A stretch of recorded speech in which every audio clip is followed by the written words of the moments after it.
திமுக உருவாக்குற அண்ணா தோல்வி இல்லையா? 49 கட்சியை உருவாக்கி 62 தோல்வி இல்லையா? அதுக்கு என்ன விளக்கம் கொடுத்தாரு? திமுக காரங்க அந்த விளக்கத்தை படிச்சிருக்க மாட்டாங்க. 62 தோல்விக்கு அப்புறம் அண்ணா பேசிய வார்த்தை, நாங்கள் மக்கள் சபையும் மக்களின் தீர்ப்பையும் வரவேற்கிறோம். நாங்கள் இன்னும் பணி செய்யணும், மக்களுடைய நம்பிக்கை உருவாக்கணும். நாங்கள் நம்பிக்கை இன்னும் உருவாக்கவில்லை என்பதை சொன்னது அறிஞர் அண்ணா அவர்கள். அன்னைக்கு உருவானக்கூடிய தலைமை அறிஞர் அண்ணா உருவாக்கிய இயக்கம் இன்றைக்கு கால் புணர்ச்சியோட ஒரு தலைவரை கேவலமா பேசுறதும் பர்சனல் அட்டாக் பண்றதும் அப்படி ஒரு கட்சியை மாத்திருக்காரு பாத்தீங்களா? இதுதான் திமுகவுடைய மிகப்பெரிய தோல்வி. எழுதி வச்சுக்கோங்க.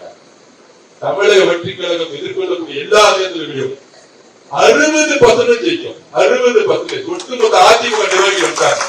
தமிழக வெற்றி கழகத்துடைய நிர்வாகிகளே 35% ஜெயிக்க வச்சாங்க. தலைவர் சொன்ன ஒரே வார்த்தை 75 தொகுதியில் 2வது இடத்துக்கு வந்திருக்கோம். 128 108 தொகுதியில் ஜெயிச்சதை பத்தி நாங்க யோசிக்கல. 126 தொகுதியில் நம்ம ஏன் தோத்தோம் அப்படின்னு ஆராய்ச்சி பண்ண ஆரம்பிச்சிட்டோம். எங்க தலைவரை 140 150 தொகுதி ஜெயிக்க வச்சிருக்கணுமே நாங்க ஆராய்ச்சி பண்ண ஆரம்பிச்சோம். வெற்றியை பத்தி எனக்கு பேசல. ஆனா 59 தொகுதி ஜெயிச்சுட்டு சட்டசபையில கிண்டல்கள் கேலிகள், முதல்வர் தனிநபர் தாக்குதல்கள் பண்றது, அண்டர் எஸ்டிமேட் பண்றது,